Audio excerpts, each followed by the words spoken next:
Good morning, Vikings fans. How's everybody doing today? I woke up this morning feeling really optimistic, and some thoughts have been running through my head lately is who is the biggest contender to the Buccaneers in the NFC?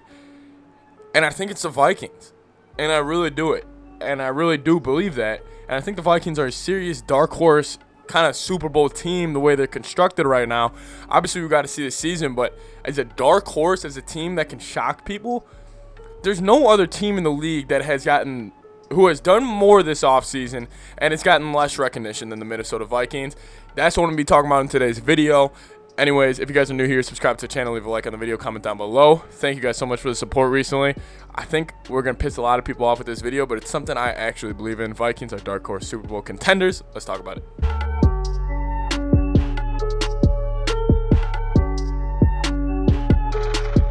Okay, so a Super Bowl contender.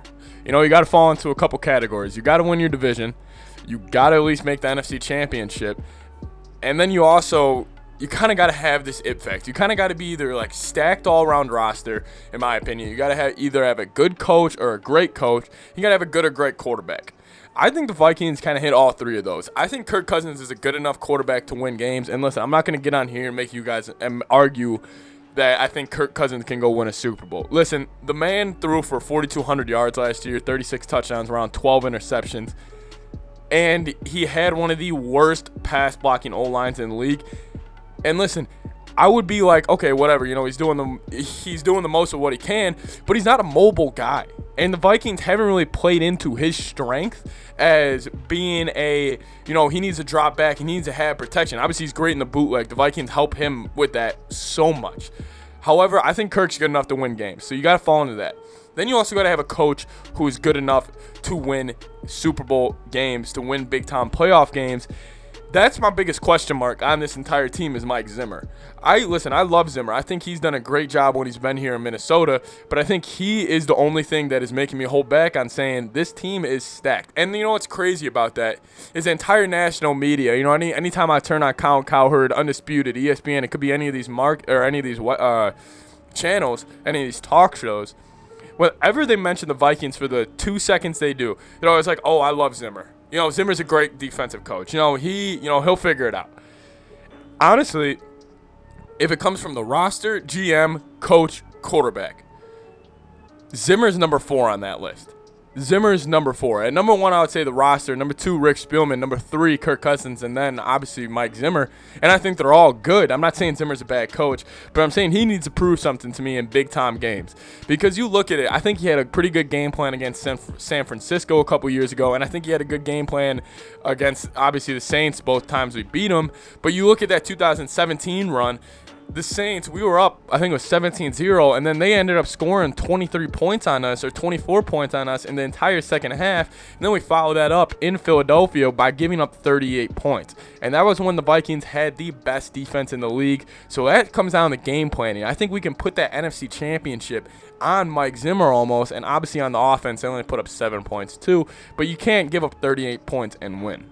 However, I do think Mike Zimmer, if he gets the right guys, he can win a lot of games. And also, Mike Zimmer has kind of been dealing with a pretty mediocre offense his entire tenure here. This is the first time Zimmer could have a top 7 offense. And I think the Vikings offense could be absolutely explosive this year, which leads me right into the roster. And I think the roster as a whole is good enough for Mike Zimmer to win. If you told Mike Zimmer to go to a Detroit Lions or go to a team that's not as built, I don't think Mike Zimmer would be that successful. But if you give him a roster with the talent that the Vikings have, I think he very well could make a Super Bowl and possibly win one this upcoming season.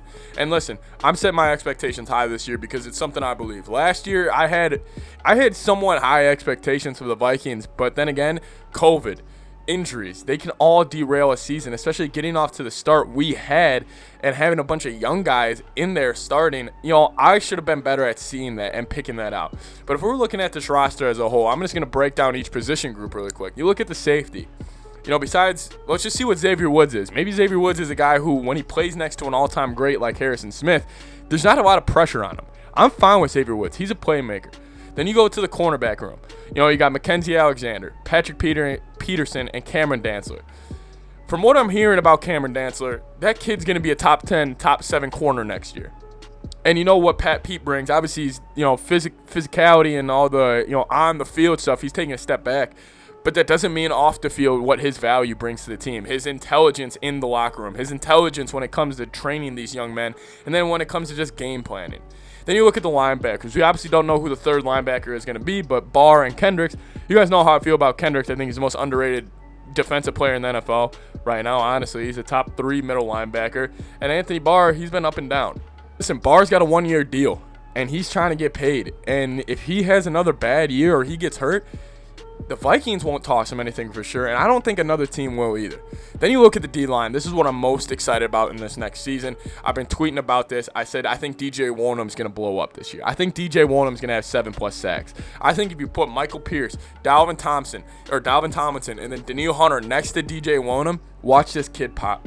Watch his just pure – I've been watching a lot of tape on him. Last year he had a lot of times when he would make good moves, but the running back would chip him. That's not going to happen because guess who the running back's going to chip? Danielle Hunter. I could see DJ Wonnum almost having a very similar year to what Everson Griffin did in 2018 when the Vikings beat the Saints on the road in the playoffs, where he kind of had 8 sacks around that year because mainly the attention's on Danielle Hunter, and obviously we had Linval that year, and I think Michael Pierce is going to be better than Linval. Listen, this D-line is going to be fantastic. Opposite side of the football, O-line. I think this is it. I think we have it figured out. I think finally this year we're going to be happy with the O-line. I love Christian Darrisaw.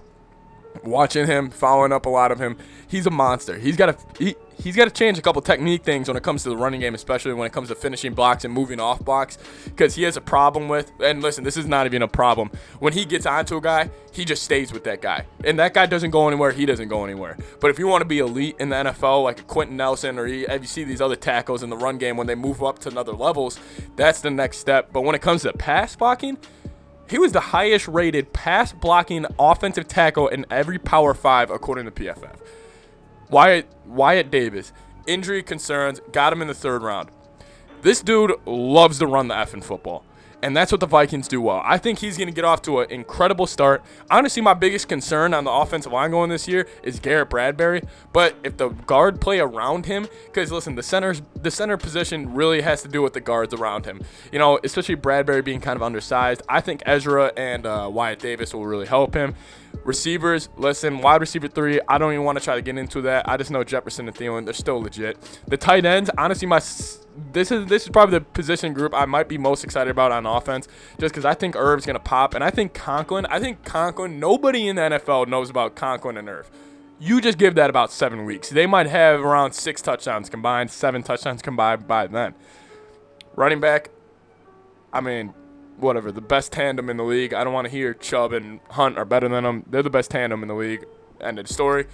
Comes down to number 8. I already talked about him. I think he's good enough. I think he's really good enough. I think Kirk Cousins is a dark horse MVP, just how the Vikings are a dark horse Super Bowl.